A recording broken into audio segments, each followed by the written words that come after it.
வேண்டி அம்பலத்தில் ஆதிசிவன் தொண்டனுக்கு தொண்டனென தொண்டு செய்வது காலம். தொண்டனுக்கு தொண்டு செய்ய இறங்கி வருவாராம் சிவபெருமான். அதனால தான் மதுரையின் பதிலே 64 திருவிளையாட புரிந்தார். நமக்காக தான் விறகு விற்றார், மாணிக்கம் விற்றார், வளையல் விற்றார். பொதுவாகவே சிவனை யாரும் கும்பிட மாட்டோம், ஏன்னா நிறைய சோதிப்பார் அப்படின்னு சொல்லுவாங்க.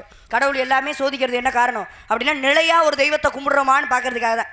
ஒரு முறை சிவபெருமான் என்ன பண்ணாரா,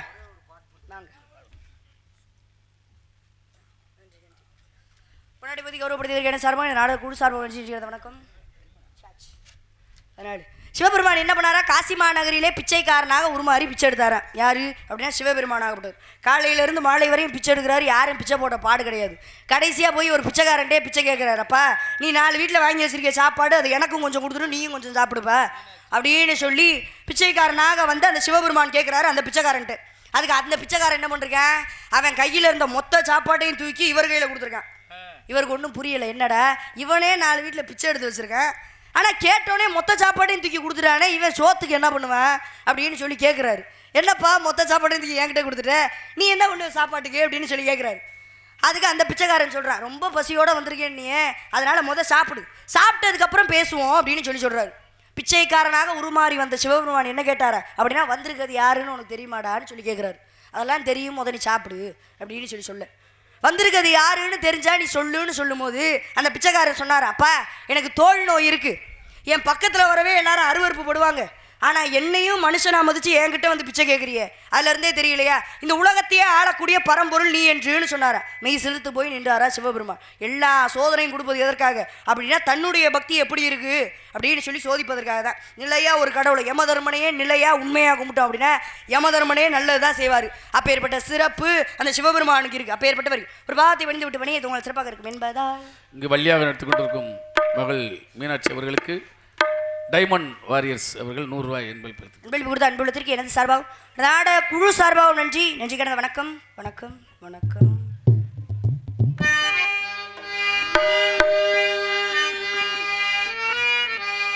என்ன நைட்டு பாட்டு கச்சேரி என்ன 12 விடிய நடந்துச்சு? இல்லை எவ்வளோ நேரம் நடந்துச்சு? 4 மணி நேரமா 3 மணி நேரமா 12 மணிக்கெலாம் முடிச்சிட்டாங்களா? அதுக்கே இந்த தூக்கமா? இந்த பச்சை கலர் புடவை அக்காவெல்லாம் பாருங்கள் அப்படியே தூக்கிட்டாங்க. அப்படியே தூங்குங்க, எந்திரிச்சு மட்டும் போயிடாதீங்க, அப்புறம் எல்லாரும் ஏமாந்து போயிடுவாங்க. அதனால எடுதந்தானடி திள்ளையிலே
சிறப்பு. நன்றி. எதிரி உள்ளவங்களுக்கு நன்றி. நன்றி கடந்த வணக்கம் வணக்கம் வணக்கம். முல்லை குறிஞ்சி மருதம் நெய்தல் பரப்பிய நங்கை மோகினி எமது பெயர் வள்ளி. ஏடு தந்தாடி பாடலை பாராட்டி 100 ரூபாய் அன்பளிப்பு கொடுத்து பெருமைப்படுத்தல. அன்பளிப்பு கொடுத்த பேரு ராமச்சந்திரன் ராமசாமி அவர்கள் இந்த பாடலை பாராட்டி அன்பளிப்பு கொடுத்துறார். அன்பளிப்பு கொடுத்த அன்புள்ளதற்கு எனக்கு சார்பாக நாட குழு சார்பாக நன்றி. வணக்கம். முல்லை குறிஞ்சி மருதம் நெய்தல் பாலை உடைமாளத்தில் குறிஞ்சி நிலத்தை ஆட்சி புரியும் எனது தந்தையின் பெயர் நம்பிராஜன், தாயார் பெயர் நங்கை மோகினி, எமது பெயர் வள்ளி. எனக்கு உடன்படுவாத சகோதரர் 7 பேர். 7மே ஆம்பளை பிள்ளைனால மீனாட்சி போல ஒரு பொம்பளை பிள்ளை இல்லைன்னு எங்கள் அப்பாவுக்கு ரொம்ப நல்லா வருத்தம்.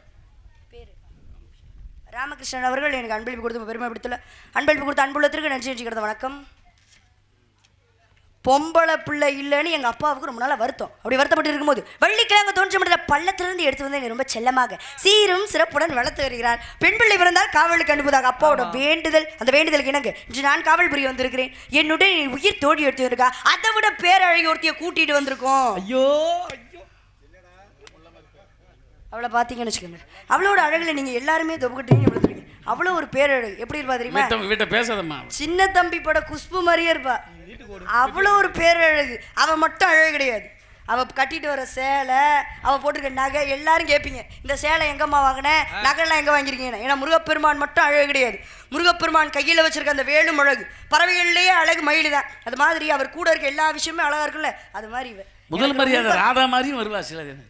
ஆமா, ஆனால் அதை விட அழகுங்க. நீங்கள் இப்படி அழகை பார்த்துருக்கவே மாட்டீங்க. 8வது அதிசயத்தில் சேர்க்கணும். அவ்வளோ ஒரு அழகு. அதுக்கு முன்னாடி என் சொந்த உதவிகளை என் மனசில் என்ன இருக்குன்னு சொல்லலை. யார் நினச்சிட்டு இருக்கேன்? கந்தனி, கடமணி, கார்த்திகேயனி, கதிர்வேலினி, சண்முகனை, சரவணனி, குகனை, யார் முகனை, அந்த பாலில் முருகனை நினச்சி உருகி கொண்டிருக்கேன். இந்த முருகப்பெருமான் மீது எப்பேற்பட்ட காதல். காவலுக்கு வந்தேன், ஆனால் காவலுக்கு வந்த இடத்துல எனக்கு காதல் வந்துருச்சு. யார் மேலே? அந்த முருகப்பெருமான் மீது. ஏன் தெரியுமா நான் முருகரை காதலிக்கிறேன்? ஏன்னா முருகர் தான் ரொம்ப அழகாக இருப்பார். ஆமாம், அவர் மட்டும் அழகு கிடையாது. இப்போ தானே சொன்னேன், அவர் மட்டும் அழகு கிடையாது. எங்கள் தங்கராணி மாதிரியே அவர்கிட்ட இருக்க எல்லாமே அழகாக இருக்கும். ஆயுதத்திலேயே அழகு வேலு தான், பறவையிலேயே அழகு மயில் தான். முருகப்பெருமான் கையில் ஒரு செங்கோல் இருக்கும், பார்த்துறீங்களா தா? உங்களை தான் கேட்குறேன். செங்கோல் இருக்குது, பார்த்துறீங்களா? செங்கோல்னா என்னது? நாட்டை அரசாள்றவங்க கையில் தான் இருக்கும். மன்னர்கள் கையில் தான் செங்கோல் இருக்கும். குச்சி மாதிரி இருக்கும்ல செங்கோல். கடவுள்கள் கையிலே 3 பேர் கையில் தான் செங்கோல் இருக்குது. ஒன்று முருகப்பெருமான் கையில், இன்னொன்று மீனாட்சி கையில், இன்னொன்று சொக்கநாதர் கையில். இந்த மீனாட்சி கையிலையும் சொக்கநாதர் கையிலையோ செங்கோல் இருக்குது அப்படின்னா பாண்டிய நாட்டை அரசாண்டாங்க, அதனால அவங்க கையில் செங்கோல். முருகப்பெருமான் எந்த நாட்டை அரசாண்டாரோ அவர் கையில் ஏன் செங்கோல் அப்படின்னா, அன்று மீனாட்சி போய் சொக்கநாதர்கிட்ட கேட்குறா, ஐயா இந்த பூலோகத்தில் வாழக்கூடிய பெண்கள் மாதிரியே நானும் கர்ப்பம் தரித்து பிள்ளை பெக்கணும் அப்படின்னு சொல்லி கேட்குறா. அதுக்கு சொக்கநாதர் என்ன பண்ணுறாரு? அப்படியே நடக்கட்டுமான்னு சொல்கிறாரு. அப்போ பூலோகத்தில் வாழக்கூடிய பெண்கள் மாதிரியே மீனாட்சியும் கர்ப்பம் தரித்து பிள்ளை பெக்கிறா. அதனால தான் மீனாட்சியை விட சொக்கநாதர் கூடுதலாக பாண்டிய நாட்டை ஆட்சி புரிவார். ஏன் சொக்கநாதருடைய ஆட்சி தானே அதிகம், சொக்கநாதருடைய ஆட்சி தானே அதிகம்னு சில பேர் பேசுவாங்க. 7.25 மாதம் ஆட்சி புரிவார் இவர். 4.25 மாதம் ஆட்சி புரிவாங்க மீனாட்சி அம்மா. ஏன் என்ன காரணம் அப்படின்னா, இவங்க கர்ப்பமாக இருந்த காரணத்தினால தான் அவர் கூடுதலாக ஆட்சி புரிவார். அப்பேற்பட்ட சிறப்பு இருக்குது. மீனாட்சிக்கும் சொக்கநாதருக்கும் பிள்ளையாக பிறக்கிறார் யாரு? முருகப்பெருமானே உக்கிரபாண்டிய தேவன் என்ற பெயரில் மதுரையின் பதியிலே பிறக்கிறார். அவருக்கு எல்லா கலைகளையும் கற்றுக் கொடுத்து அவர் கையில் ஆட்சியை ஒப்படைத்து விட்டு இவங்க 2 பேரும் தெய்வமானதாக புராணம் சொல்லப்படுது. அப்போ முருகப்பெருமான் கையில் இருக்க செங்கோலும் எந்த நாட்டு அரசாண்டனால அப்படின்னா மதுரையின் பதியை அரசாண்டனால தான் முருகப்பெருமான் கையிலேயே செங்கோல் இருக்கும். உக்கிரபாண்டிய தேவன் என்ற பெயரில் மதுரையின் பதியை ஆட்சி புரிவார். அப்பேற்பட்ட சிறப்பு அந்த முருகப்பெருமானுக்கு இருந்துட்டாலும் கூட அவர் மீது எப்பேற்பட்ட காதல். நானும் பாடுறேன், ஆடுறேன், வருவனான்றாரு, காட்சி தருவனான்றாரு. இருந்தாலும் மனசு எப்படி ஆறுதல் படுத்திக் கொள்றது? எம்பெருமான் முருகப்பெருமான் அவரை பற்றி பேசிக்கிட்டு இருக்கும்போது பாடிட்டு இருக்கும்போது இந்த கூட்டத்தில் ஏதாச்சும் மறைஞ்சிருந்து பார்த்துட்டு இருப்பாரு அப்படின்னு சொல்லி அவருக்காக காத்தடிக்கிறது எனக்கு பயமா இருக்கு, பறந்துருவீங்களோன்னு.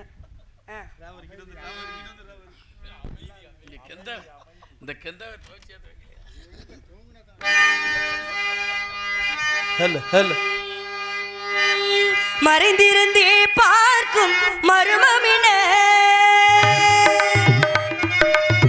மறைந்திருந்து போகும் மர்மமின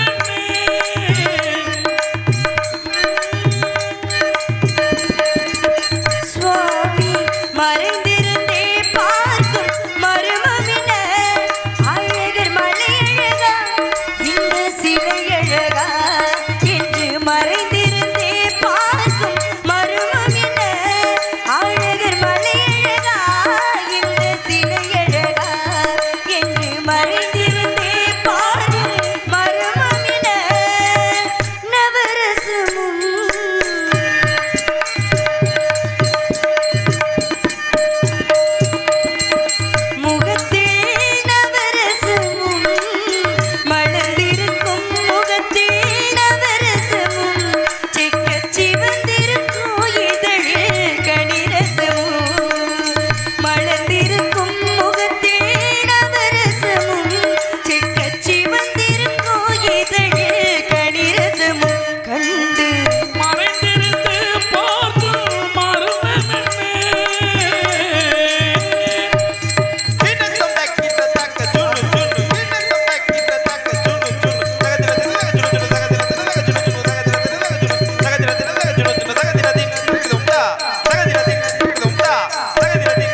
உள்ளங்களுக்கு நன்றி நன்றி கடந்த வணக்கம். அருமையான பக்கம் மேலே, இப்படி பக்கம் மேலே வந்தால் தான் இது மாதிரி பாட்டெல்லாம் பாடணும்னு தோணும். இல்லை என்னத்தை இந்த பக்கம் மேலத்துக்கிட்ட போய் பாடிக்கிட்டு ஏதாச்சும் அப்பா பாட்டை பாடிட்டு போயிடுவோம் அப்படின்னு தோணும். ஆனால் அருமையான பக்கம் மேலே நன்றி நன்றி வாழ்த்துக்கள். முருகப்பெருமானை காதலிக்கிறேன்னு சொன்னேன், அழகாக இருக்கனால காதலிக்கிறேன்னு சொன்னேன். முருகப்பெருமானுடைய கோயிலுக்கெல்லாம் பெண்கள் போனீங்கன்னு வச்சுக்கோங்க, கல்யாணம் ஆன பெண்கள் முருகப்பெருமானுடைய ஆலயத்துக்கெல்லாம் போனோம் அப்படின்னா முருகப்பெருமான் மாதிரியே பிள்ளை வேணும்னு கேட்போம். என்ன காரணம் அப்படின்னா ரொம்ப அறிவானவர், ரொம்ப ரொம்ப அழகானவர், அதனால் முருகப்பெருமான் மாதிரி பிள்ளை வேணும்னு கேட்போம். கல்யாணம் ஆகாதவங்களாம் கோயிலுக்கு, முருகன் கோயிலுக்கு போனீங்கன்னா முருகன் மாதிரியே புருஷன் வேணும்னு கேட்போமா? கேட்பீங்களா? கேட்க மாட்டோம். ஏன்தா? 2 பொண்டாட்டி அவருக்கு, அவர் மாதிரி புருஷன் வேணும்னு கேட்டு சக்காலத்தி சண்டை யார் போடுறது? அதனால் முருகன் மாதிரி புருஷன் வேணும்னு கேட்க மாட்டோம். ஆனால் அருணகிரிநாதர் என்ன சொல்கிறாரு அப்படின்னா, முருகர் தான் சிறந்த கணவர்னு சொல்கிறாரு. என்ன காரணம் அப்படின்னா, வள்ளிக்கும் முருகருக்கும் திருமணம் முடிந்த முதலிரவு அன்று வள்ளியுடைய காலை தூக்கி முருகப்பெருமான் தன் மேலே வச்சு வள்ளி காலை அமுக்கி விட்டாராம்.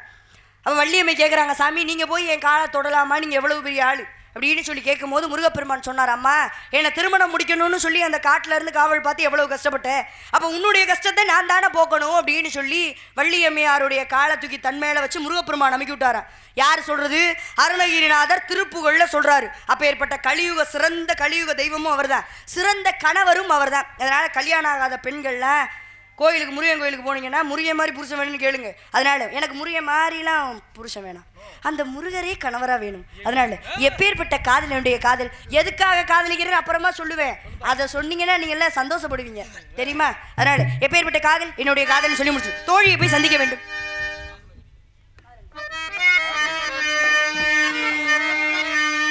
மாதுளம் கனியே நல்ல மலர்வன குயிலே, மரகத மணியே என் மயில் இளமயிலே, மாதுளம் கனியே நல்ல மலர்வன குயிலே, மரகத மணியே என் மயில் இளமயிலே, மாரங்கனை போடும் மாளிரனில் பாடும் மொழியே, இளமாளிரனில் பாடும் புது மாரங்கனை போடும்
நன்றி. கைத்தறிய உள்ளங்களுக்கு நன்றி. நன்றி கடந்த வணக்கம். முருகபெருமான காதலிக்கிறேன். யாருக்காக காதலிக்கிறேன்? உங்க எல்லாருக்காக தான் காதலிக்கிறேன். எங்களுக்காவா? எல்லாருக்காகவும். தங்கச்சி, காதலிக்கிறது உங்களுடைய விருப்பம். ஆமாண்ணே. எங்களுக்கும் காதலுக்கு என்ன சம்பந்தம்? ஆமா, நாளைக்கு கேட்டக்கூடாதுல்ல, காதல் திருமணம் பண்ணிட்டு போனா எங்களுக்கு என்ன பிரயோஜனம்ட்டு. அதனாலதான் சொல்றேன், உங்க எல்லாருக்காக தான் காதலிக்கிறேன். நாளைக்கே முருகருக்கு எனக்கும் கல்யாணம் நடந்துச்சுன்னு வச்சுக்கோங்க. நீங்க எல்லாரும் என் கல்யாணத்துக்கு வருவீங்களா? நீங்க எல்லாரும் என் கல்யாணத்துக்கு வந்தீங்கன்னா உங்க எல்லார் கையிலயும் நான் ஓடு கொடுத்து அனுப்புவேன். நீங்க எல்லாரும் பிள்ளை குட்டியோட பொழைச்சிக்கணும். அதான் என் ஆசை. ஏத்தா ஓட இதுக்கு நாங்க பிச்சை எடுக்கவா? என்ன திருவோடா? அப்படியால நானு கிடையாது. அதுக்கெல்லாம் இன்னும் 4 இருக்கு. கிடையாதுங்க. சிதம்பரத்துல இருக்க 21,600 தங்க ஓடுகள். அதுல இருக்க ஒன்னொன்னா கொடுப்பனா. நீங்க எல்லாம் பிள்ளை குட்டியோட பொழைச்சிப்பீங்களா? ஆமா, பூரா குடும்பத்தோட போய் ஜெயில உட்காரதுக்கு. ஏன்னா ஏத்தா கல்யாணம் பண்ணிட்டீங்கன்னா அது உங்களுக்கு சொந்தமான விஷயம். சரி, எங்ககிட்ட கொடுத்து அது யாருக்கு சொந்தமானது? இந்து சமய அறநிலைத்துறைக்கு சொந்தமா? அப்படி கிடையாதுண்ணே. நம்ம குடும்பத்துல சிதம்பரத்துல இருக்கு அண்ணே. நம்ம குடும்பத்தெல்லாம் பொண்ணு எடுத்துட்டா மாப்பிள்ளைய கொண்டு போய் எங்க நிப்பாட்டுவோம்?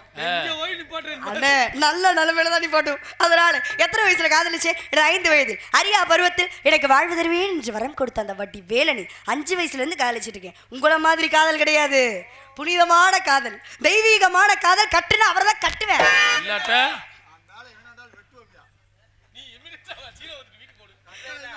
கட்டல இங்க பாருங்க, இல்லனாலும் அவரை தான் கட்டுவேன். தங்கச்சி, கல்யாணம் பண்ணதுக்கு அப்புறம் ஏதாவது பிரச்சனை பண்ணாருன்னு நீங்க எல்லாம் வீட்டு பக்கம் வராம இருந்தாலும் எந்த பிரச்சனையும் நடக்காது. புண்ணியவான்களா சொல்லு.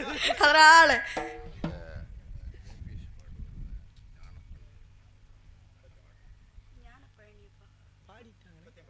பாடிட்டேன். இப்பதான் பாடுனேன். பாடிட்டாங்க. யார் பேர் என்ன? கோயம்புத்தூர் நண்பர்கள் சார்பாக அன்பளிப்பு கொடுத்து பெருமைப்படுத்தல, அன்பளிப்பு கொடுத்த அன்புள்ளதுக்கு எனது சார்பாக நாடே குழு சார்பாக நன்றி. நன்றி கிடந்த வணக்கம். வணக்கம். கல்யாணம் முடிஞ்சதுக்கு அப்புறம் ஒரு வார்த்தை அண்ணனுக்கு சொல்லு. அண்ணே, நானும் ராமர் சித்தப்பாவும் தண்ணியை போட்டு வந்து.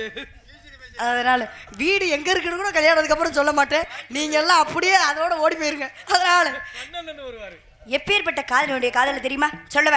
அதனால சொல்லி முடிச்சுட்டு தோழி எதை என்கிட்ட சொல்லணும்னு காத்துக்கிட்டு இருக்கா.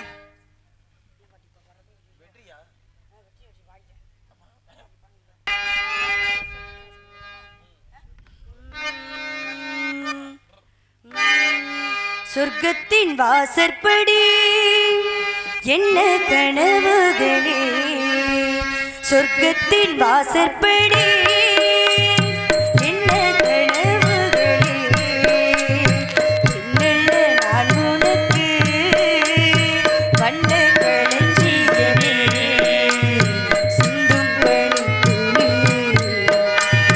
சேரும் இளம் துளி, சொர்க்கத்தின் வாசற்படி என்ன கனவுகளே, சொர்க்கத்தின் வாசற்படி.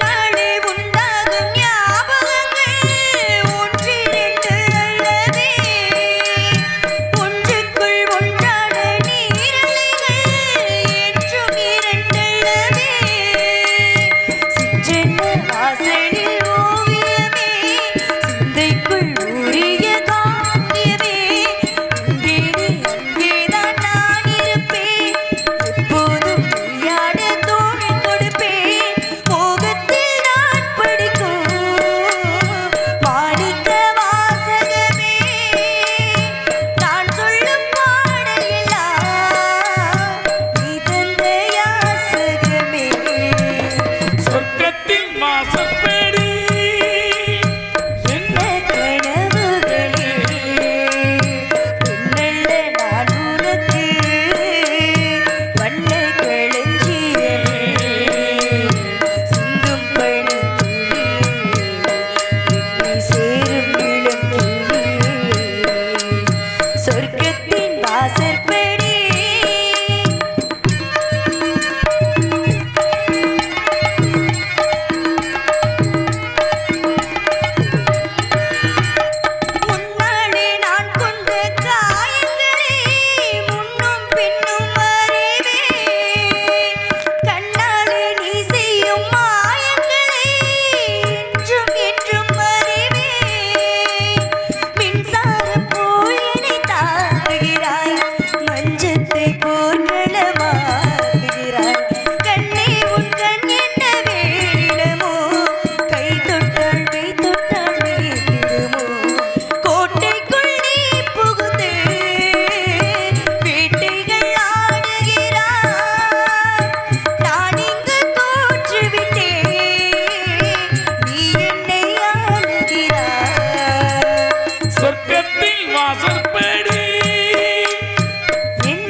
வாசற்படி